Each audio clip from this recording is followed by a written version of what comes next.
Bapak Ibu, saudara kasih dalam Tuhan Yesus Kristus. Puji nama Tuhan. Hari ini kita berjumpa lagi di dalam rumah Tuhan. Kita sudah boleh memuji dan menyembah Tuhan.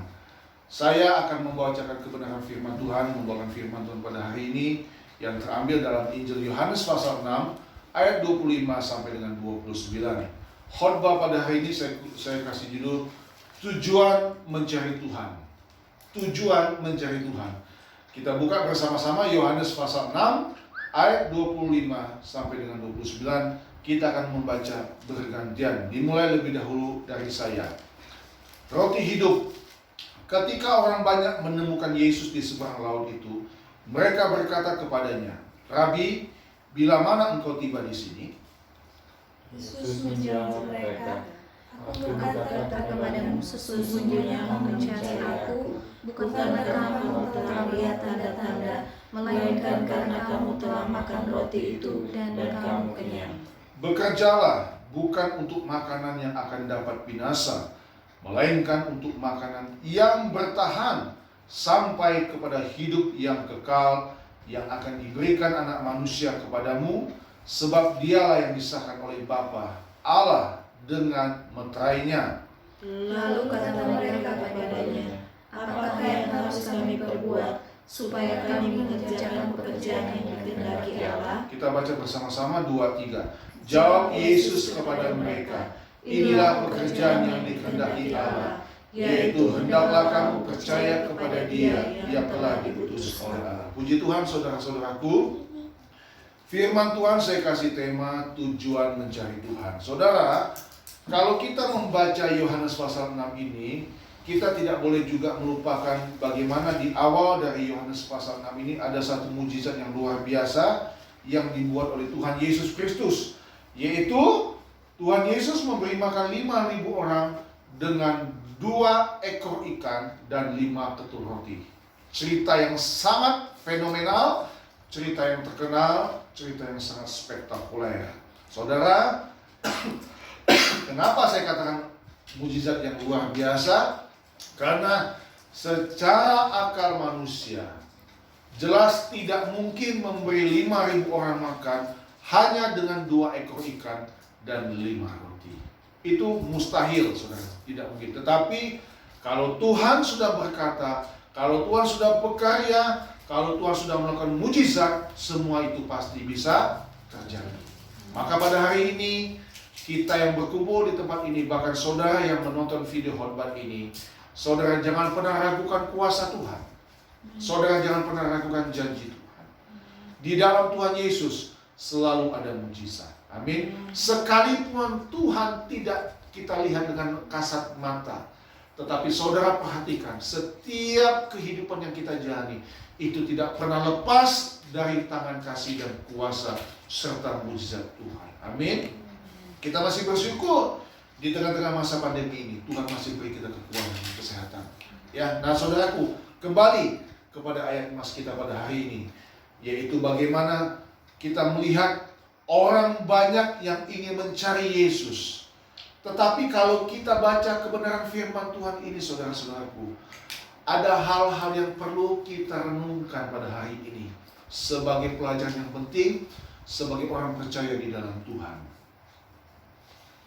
Bapak Ibu, saudaraku kasih dalam Tuhan Yesus Kristus, motivasi yang benar dari orang percaya dalam tujuan mencari Tuhan akan sangat terlihat dalam kehidupan ini.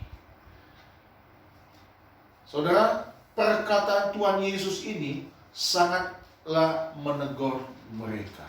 Kalau kita mau dulu mundur sejenak sebelum ayat 25, saya baca ayat mulai ayat 22 buat saudara. Yohanes 6 ayat 22. Orang banyak mencari Yesus.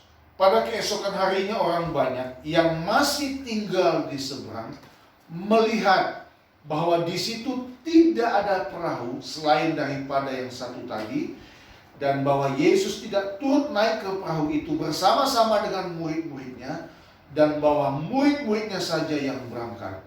Tetapi sementara itu beberapa perahu lain datang dari Tiberias dekat ke tempat mereka makan roti sesudah Tuhan mengucap syukur atasnya. Ketika orang banyak melihat bahwa Yesus tidak ada di situ dan murid-muridnya juga tidak, mereka naik ke perahu-perahu itu lalu berangkat ke Kapernaum untuk mencari Yesus. Nah, ini dia saudaraku, itu yang penting dari cerita ini. Apa maksud dan tujuan orang-orang ini mencari Yesus?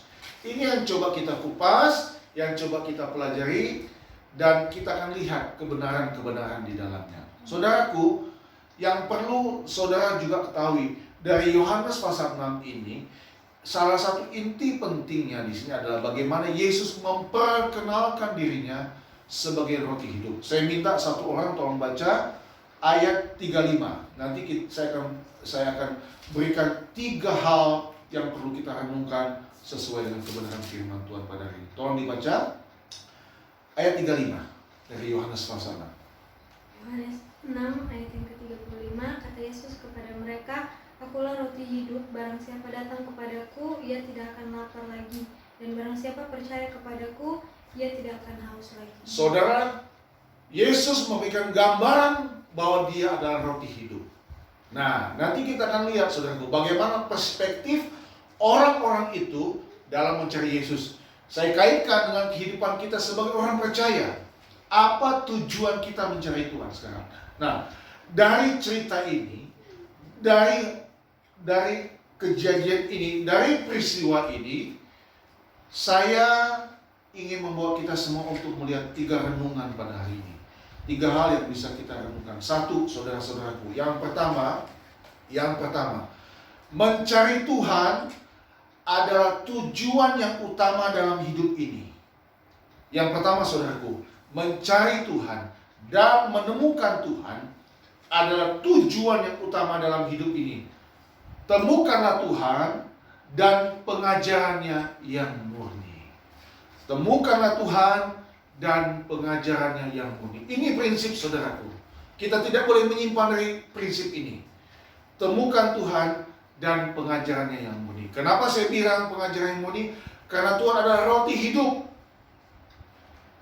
Firman Allah yang menjadi manusia. Kalau kita baca Yohanes pasal 6 ini saudara-saudaraku, ada satu percakapan bagaimana Tuhan berkata bahwa orang-orang dahulu makan di padang gurun itu dari mana dari sorga. Tapi kalau orang ikut Tuhan, dia akan merasa kenyang, dia tidak akan lapar lagi. Nah, ini kan menarik saudara-saudaraku. Perspektif ini perlu diluruskan. Yang pertama, mencari Tuhan adalah tujuan yang utama dalam hidup ini. Mencari Tuhan dan menemukan Tuhan dan pengajarannya yang murni, itu yang pertama. Kita buka Filipi 3 ayat yang ke-10. Saudara, beberapa waktu yang lalu saya pernah sampaikan juga khotbah tentang mendapatkan Kristus, ya. Hari-hari ini saudara-saudaraku, kita harus semakin giat di dalam Tuhan untuk terus menemukan Tuhan, mendapatkan Tuhan, mencari Tuhan. Filipi 3 ayat yang ke-10. Saya baca buat kita semua. Yang ku kehendaki ialah apa? Mengenal Dia dan kuasa kebangkitannya dan persekutuan dalam penderitaannya, di mana aku serupa dengan Dia dalam kematiannya. Saudara-saudaraku, Rasul Paulus adalah rasul yang luar biasa, dan dia telah memberikan jejak Kristus dalam firman Tuhan pada hari ini. Saudara, milikilah satu kerinduan yang besar untuk mencari Tuhan.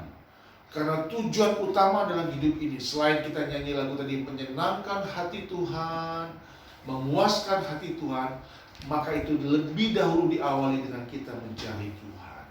Saya percaya Bapak Ibu yang datang ke gereja pada hari ini, saudara datang bukan karena terpaksa, saudara datang bukan karena ritual atau kewajiban, karena saudara datang ke rumah Tuhan, datang beribadah kepada Tuhan, karena saudara rindu untuk mencari dan menemukan Tuhan. Amin. Dan menemukan dan mendengarkan pengajaran Tuhan yang murni. Paulus berkata tadi, saudara-saudaraku, kita sudah baca, yang ku kehendaki adalah mengenal Allah. biarlah yang menjadi kehendak Paulus ini juga menjadi kehendak saya dan saudara. Ya, mencari Tuhan bukan hanya hari Minggu, saudaraku, tapi mencari Tuhan setiap waktu, setiap hari kita bisa menemukan Tuhan dalam kehidupan ini. Melalui apa, saudaraku? Melalui banyak peristiwa-peristiwa yang kita alami hari-hari ini, saudara-saudara. Entah itu peristiwa yang menyakitkan hati kita, entah itu peristiwa yang menyukakan hati kita. Karena di balik itu semua pasti ada maksud Tuhan. Pasti ada maksud dan rencana Tuhan di balik itu semua.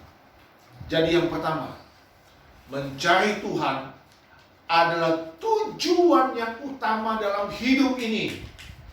Temukanlah Tuhan dan pengajarannya yang murni. Saudara, gereja-gereja akhir-akhir ini begitu mengalami keprihatinan. Banyak orang-orang sekarang mulai malas barangkali ke gereja, udah malas untuk berjumpa dengan Tuhan. Apalagi kan mereka merasa, sekarang lebih baik kita ikut ibadah online saja, ya kan? Tetapi kalau keadaan sekarang membuat kita bisa berjumpa, apa salahnya kita berjumpa, saudara-saudara? Ya, tentu dengan kita tetap menjaga kesehatan kita. Maka saya mau berkata kepada kita semua di tempat ini, milikilah kerinduan yang besar untuk selalu mencari Tuhan, dimanapun engkau berada, pada waktu apapun dan dalam keadaan apapun, saudara-saudara. Ya. Yang pertama, carilah Tuhan yang utama dalam hidup ini. Yang kedua, saudaraku, yang kedua. Nah, yang kedua ini, saudara-saudaraku, kembali kita akan baca Yohanes pasal 6 ini. Saya minta satu orang tolong baca ayat 26. Yohanes 6 ayat 26, dibaca kembali. Yohanes 6 ayat 26, Yesus menjawab mereka, "Aku berkata kepadamu, sesungguhnya kamu mencari aku, bukan karena kamu telah melihat tanda-tanda, melainkan karena kamu telah makan roti itu dan kamu kenyang." Saudara, yang kedua dan ini sangat perlu dan penting untuk kita renungkan. Jangan mempunyai motivasi terselubung. Sekalipun Tuhan mampu membuat mujizat, tapi kita mencari Tuhan bukan supaya kita kaya, bukan supaya kita sejahtera, bukan supaya kita sehat, bukan supaya kita sembuh. Jadi kita tidak boleh punya motivasi tersebut. Haleluya, saudara-saudaraku, amin. Ya, saya harus berkata seperti begini, saudara-saudaraku. Saudara, jangan mempergunakan Tuhan memperalatkan supaya kita sembuh, kita kaya. Ya, kita harus menjaga kesehatan. Kita harus lakukan bagian kita, bekerja dengan giat, bekerja dengan rajin, bekerja dengan jujur, menjaga kesehatan kita, menjaga makanan kita.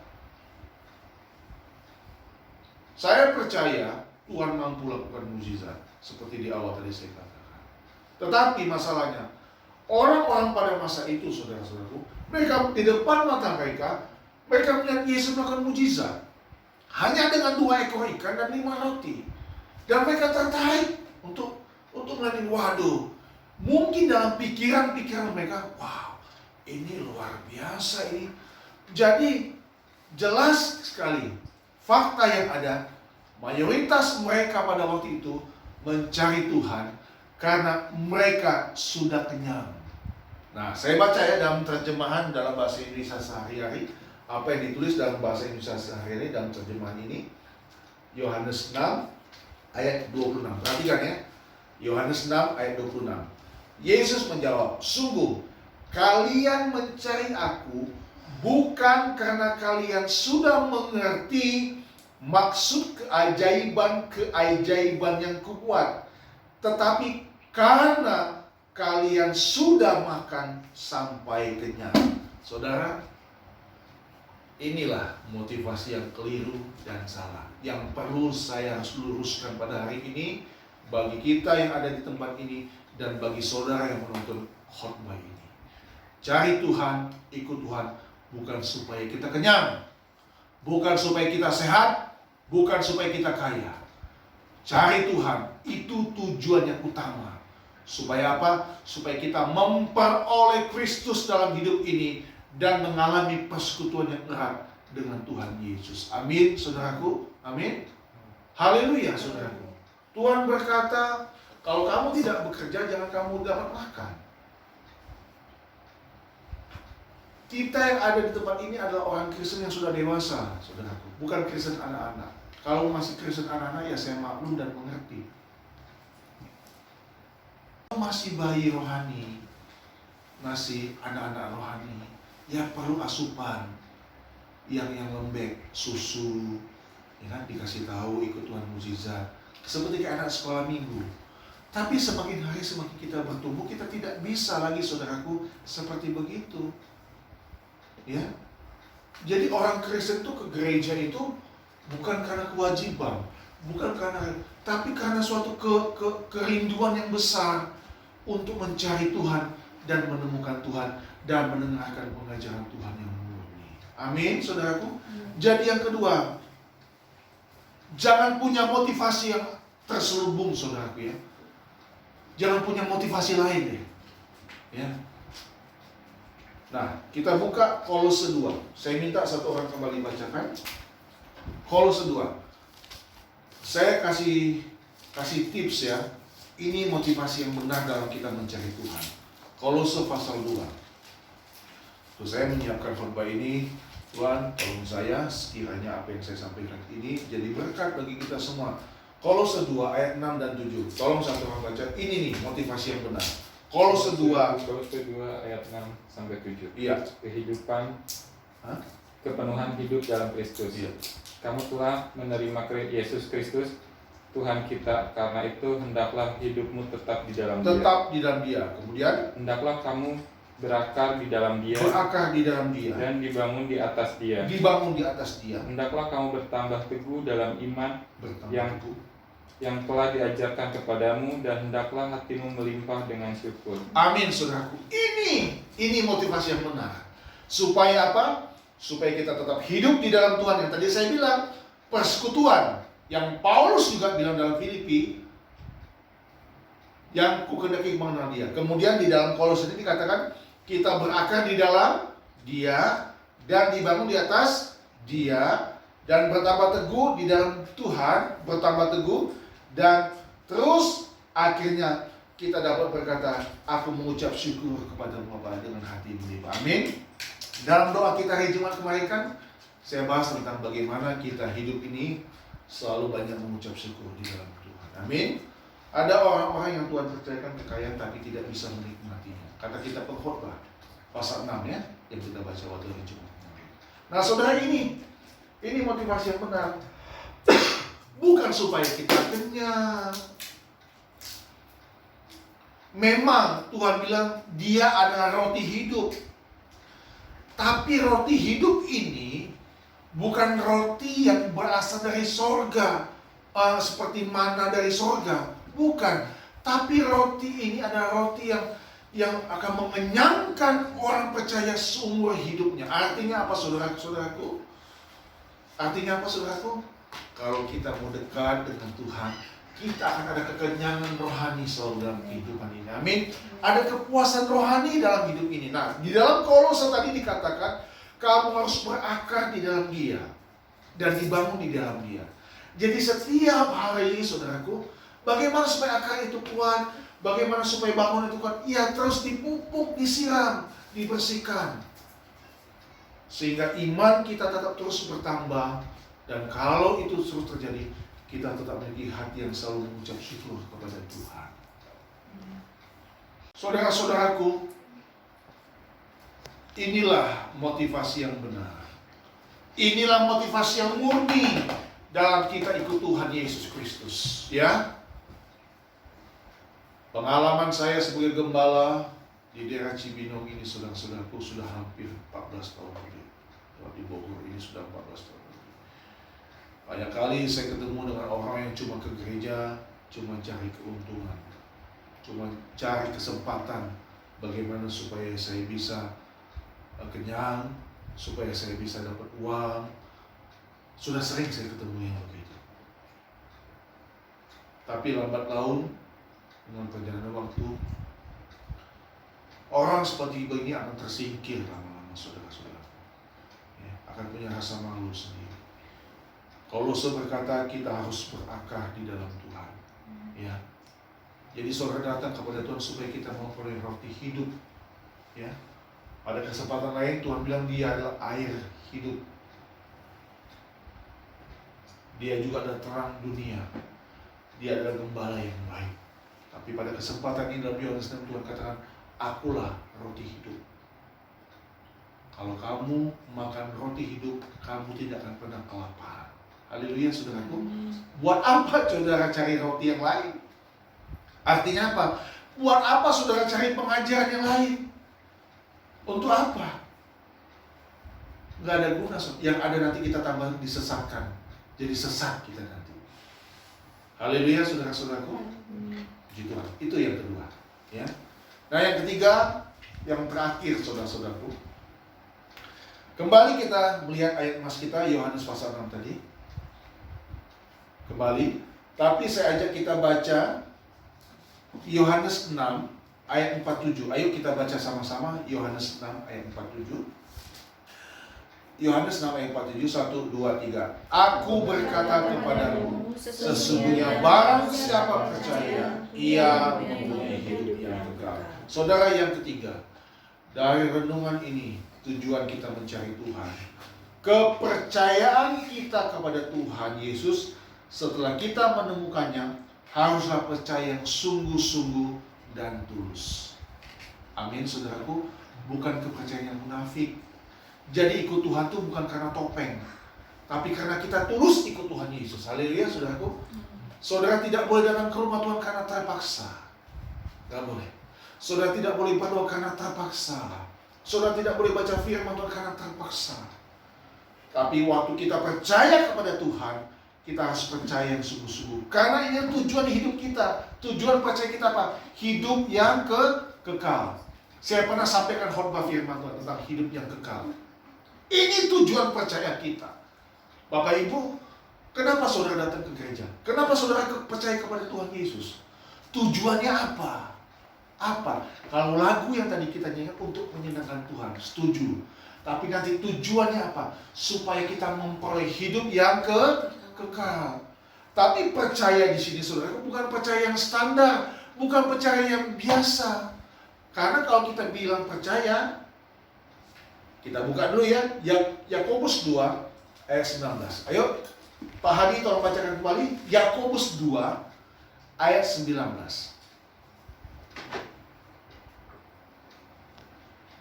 Dibaca Yakobus 2 ayat 19.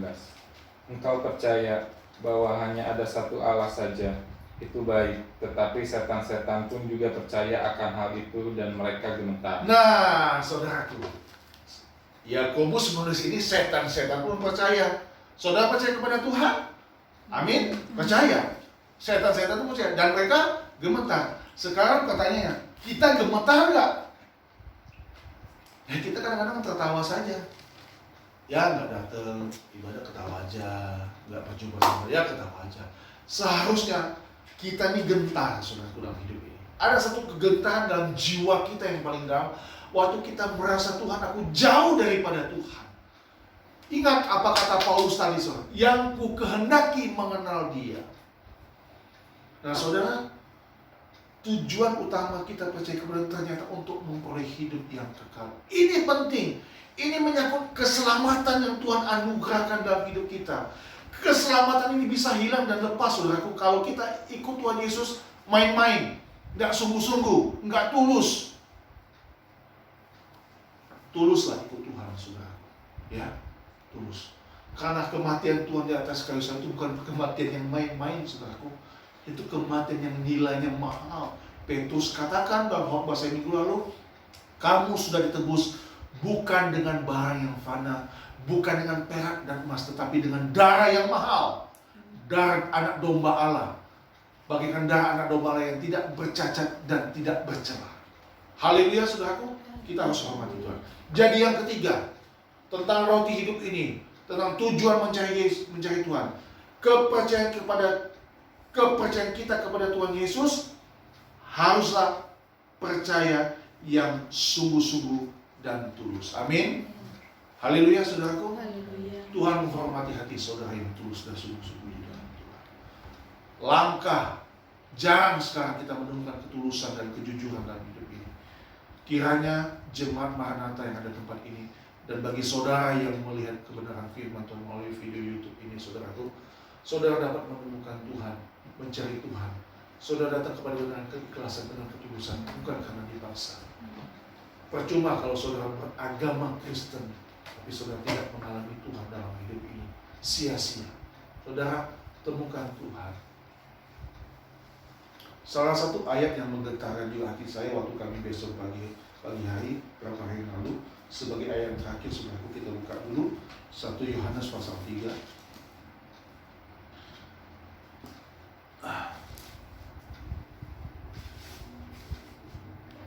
Kita buka 1 Yohanes pasal 3. Kita mulai baca ayat 17 ya. 1 Yohanes 3 ayat 17 kita baca sama-sama. 1, 2, 3. Barang siapa mempunyai harta duniawi dan melihat saudaranya menderita kekurangan, tetapi menutup pintu hatinya terhadap saudaranya itu, bagaimanakah kasih Allah dapat tetap dalam dirinya? Anak-anakku, marilah kita mengasihi bukan dengan perkataan atau dengan lidah, tetapi dengan perbuatan dan dalam kebenaran. Ini yang namanya percaya, saudara. Amin. Saudara percaya kepada Tuhan. Haleluya, amin. Kita tidak cukup hanya sekedar percaya. Karena dibilang percaya, setan-setan pun percaya dan mereka gemetar. Tapi apa yang dilakukan setan? Dia tetap saja menggoda manusia, tetap akan menjebak manusia, menipu manusia. Sejak peristiwa pertama kali di Taman Eden sampai selama-lamanya, sampai akhir zaman. Nah, saudara, kita lihat percaya kita, saya tidak cukup hanya sekedar mulut, tapi diaplikasikan dalam kehidupan kita.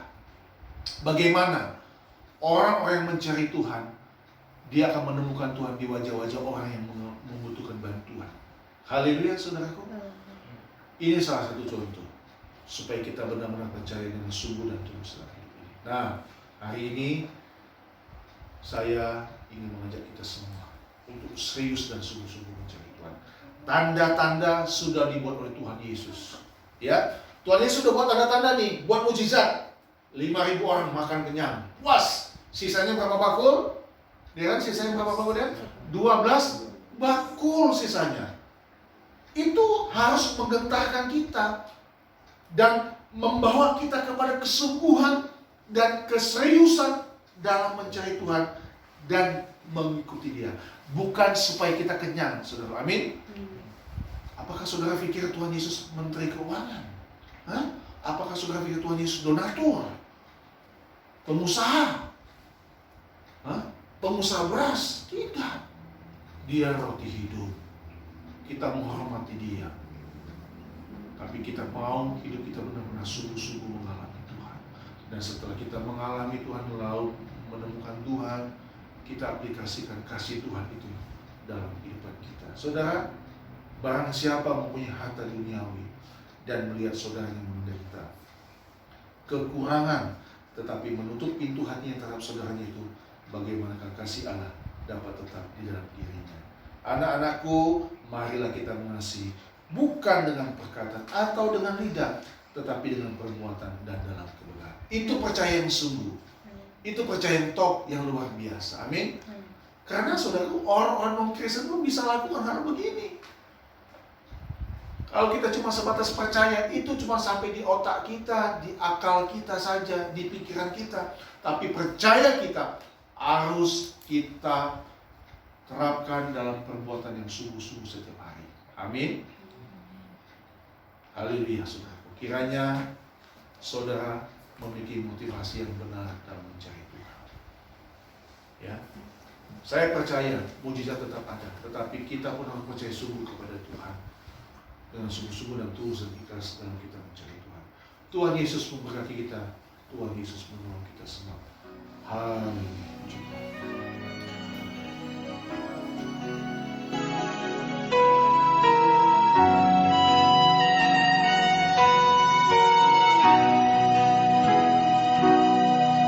Ku mau cinta Yesus selamanya.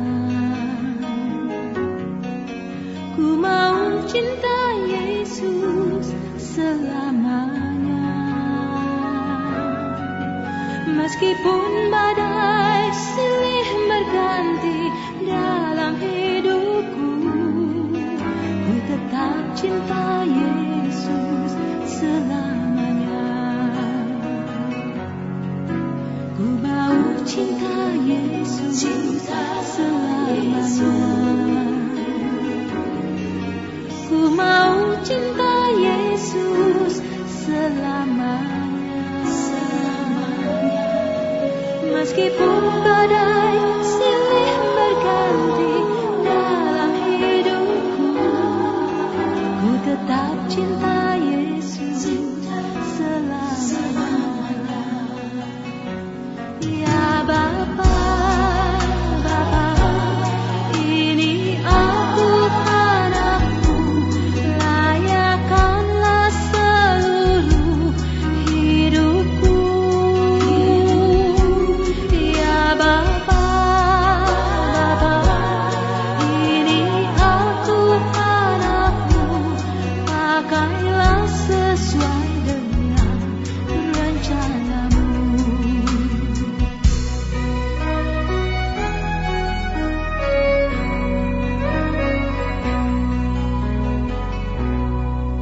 Ku mau cinta Yesus selamanya. Ku mau cinta Yesus selamanya. Meskipun badai silih berganti dalam hidupku, ku tetap cinta Yesus selamanya. Ya Bapa, Bapa, ini aku anakmu, layakkanlah seluruh hidupku. Ya Bapa, Bapa, ini aku anakmu, pakailah sesuai dengan rencanamu. Ya Bapa, Bapa, ini aku anakmu, layakkanlah seluruh hidupku. Ya Bapa, Bapa, ini aku anakmu, pakailah sesuai dengan rencanamu. Ku mau cinta Yesus selamanya. Ku mau cinta Yesus selamanya. Meskipun badai silih berganti dalam hidupku, ku tetap cinta Yesus selamanya. Ku tetap cinta Yesus selamanya. Ku tetap cinta Yesus selamanya.